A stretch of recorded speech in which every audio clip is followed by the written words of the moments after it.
Alors Joseph, je vais m'adresser directement à lui. Joseph, tu nous en as caché des choses. Tu nous en as caché des choses jusqu'au bout. Quand nous avons lu ton journal indélicat, Christine le disait, c'est vrai que il a été mon premier avocat. On a souvent dans l'idée de se dire que les avocats ne font pas partie des métiers, on va dire, les plus touchés par la crise. On pense que les avocats, très souvent, sont une profession plutôt socialement favorisée.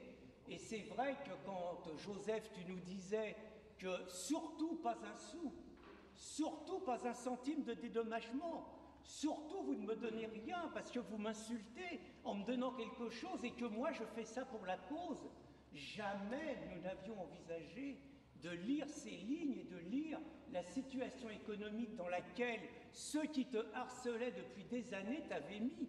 Jamais nous n'avions envisagé ça. De même, la veille de notre premier procès avec Pascal, qui a envoyé un message, quand nous avons, comme le disait Christine, quand nous avons tapé du poing sur la table, parce que ça s'est vraiment passé comme ça, c'est-à-dire que nous avons dû dire à Joseph, pardon pour la trivialité de l'expression, tu nous fais chier et tu vas prendre ce chèque. Tout simplement parce que nous savions l'énergie qu'il avait mis dans ce procès, le temps qu'il avait passé, et que s'il nous disait qu'il ne voulait pas gagner d'argent, nous lui disions au moins tu ne dois pas en perdre. Et donc il a vraiment fallu, et bien évidemment la lecture de ce journal nous n'en a que plus bouleversé.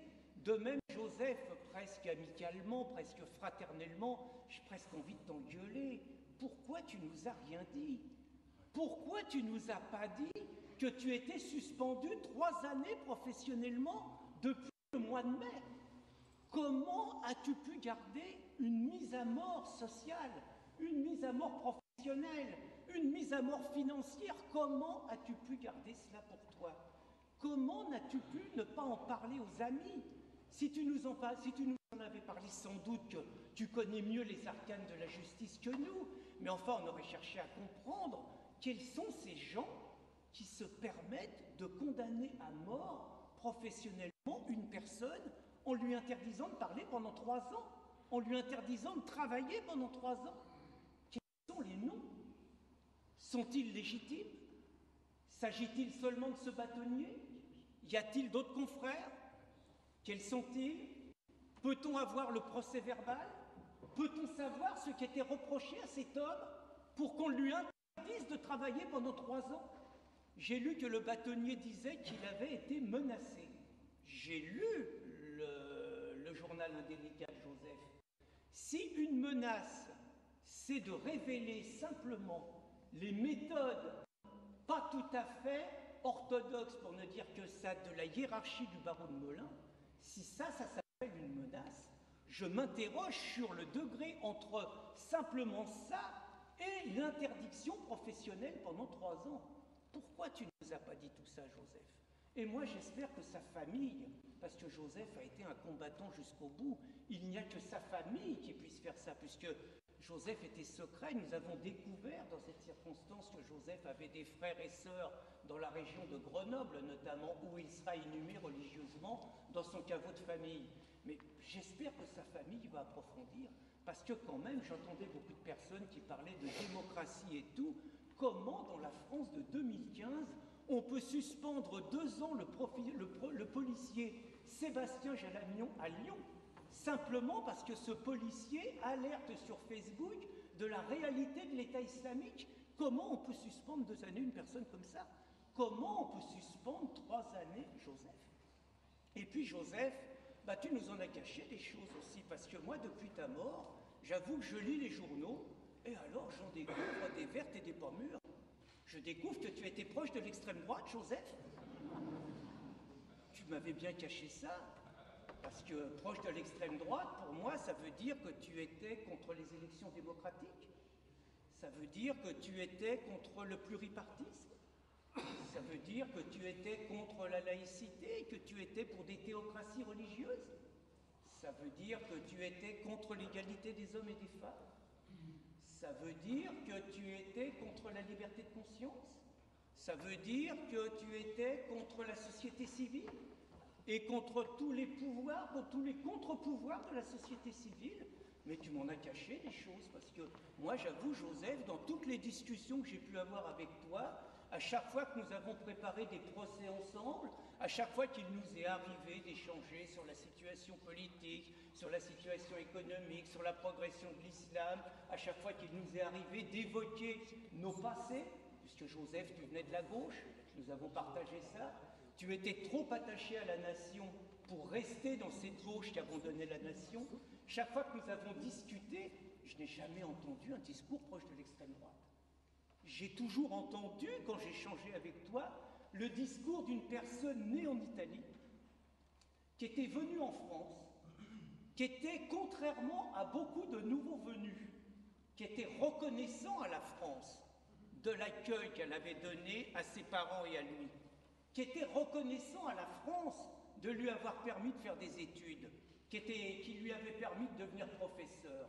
Et puis, tout simplement parce que c'était quelqu'un qui savait se remettre en cause et qui était peut-être pas bien dans l'éducation nationale, qui, à 40 ans, a choisi de quitter le confort, guillemets, de l'éducation nationale, la sécurité de l'emploi quand même, pour prendre le risque de devenir avocat. Joseph remerciait la France de l'avoir accueilli, de lui avoir permis tout ça. Il était patriote, il était républicain, il était démocrate, il était profondément laïque. Mais j'ai jamais entendu Joseph me parler de propos qui me permettent de le qualifier de proche de l'extrême droite. Jamais. Et puis, je vais vous raconter quand même quelques anecdotes sur Joseph. C'est une véritable question pour nous, puisque j'en ai parlé à Christine. Nous avons énormément de procès sur le dos, c'est le moins qu'on puisse dire, et j'ai sollicité Joseph sur un ensemble de procès que nous allions avoir. Je l'ai sollicité il y a environ un mois pour lui proposer quelques procès. Et Joseph m'a dit, écoute, nous avions notamment un procès qui devait avoir lieu fin janvier, début février. Et Joseph m'a dit, je ne peux pas fin janvier, début février, parce que je vais avoir une intervention chirurgicale qui va m'éloigner pendant 2 ans du barreau. Pendant 2 mois, qui va m'éloigner pendant 2 mois.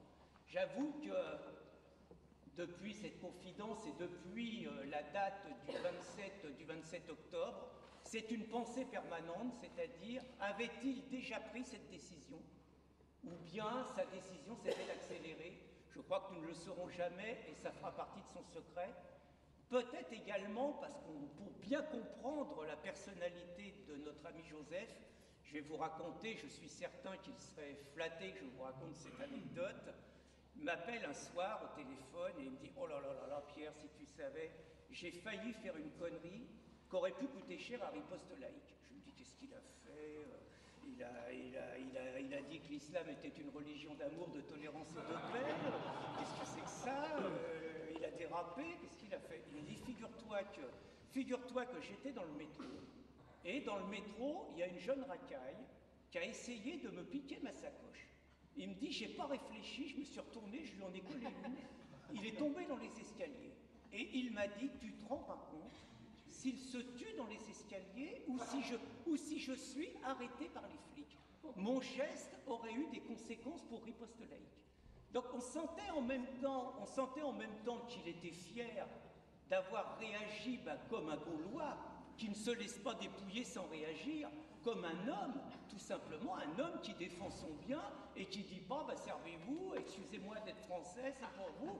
Il a réagi comme un Gaulois, comme quelqu'un qui a des convictions, qui sait ce qu'il a gagné la sueur de son front et qui n'accepte pas le discours de l'excuse, le discours de la repentance et l'espèce de culpabilité post-coloniale dans laquelle on nous enferme. Donc c'est cette anecdote, et puis j'ai envie de vous dire, comme je vous le laissais entendre, qu'est-ce qui va nous manquer? Parce que du boulot, il y en avait pour lui. Il y en avait énormément. Hein. Je vous rappelle qu'il aurait pu s'occuper d'Anne Hidalgo, qui porte plainte contre notre dessinateur, après avoir fanfaronné dans toute la France « Je suis Charlie ». Je suis Charlie, mais pas pour ceux qui ne pensent pas comme toi, quand même. Il aurait pu s'occuper du milliardaire Pierre Berger. Il aurait pu s'occuper des 4 plaintes de Bernard Cazeneuve, le ministre de l'Intérieur quand même, ministre de l'Intérieur qui a sans doute rien de plus urgent à faire dans une France à feu et à sang et dans une France ensauvagée que de porter plainte contre nous. Il avait vraiment beaucoup de travail. Et puis c'est surtout ce que disait Christine, ses conseils. Je me suis amusé à remonter sur les commentaires de Riposte laïque, où il postait régulièrement des commentaires tests. Et jusqu'à la fin, presque le dernier jour, il tenait à amener ses précisions. Et puis, nous avions fait, j'entendais beaucoup de nos amis qui parlaient du rôle des avocats, justement à cause du travail que nous avions, nous avions fait un collectif d'avocats. C'est-à-dire que nous avons une liste avec à peu près 5 ou 6 avocats, et nous les sollicitons à chaque fois que nous avons un problème. Et c'est clair qu'on va dire le Lucky Luke des avocats, celui qui dégainait le plus vite, celui qui répondait toujours, c'était notre ami Joseph. D'un mot simple, encore merci Joseph, et en pensant à toi, on continuera de toutes nos forces le combat dans lequel tu nous as aidés, toi dans les prétoires. Nous, ce combat, on va le continuer dans la société civile en pensant à toi en permanence. Encore merci Joseph. Bravo.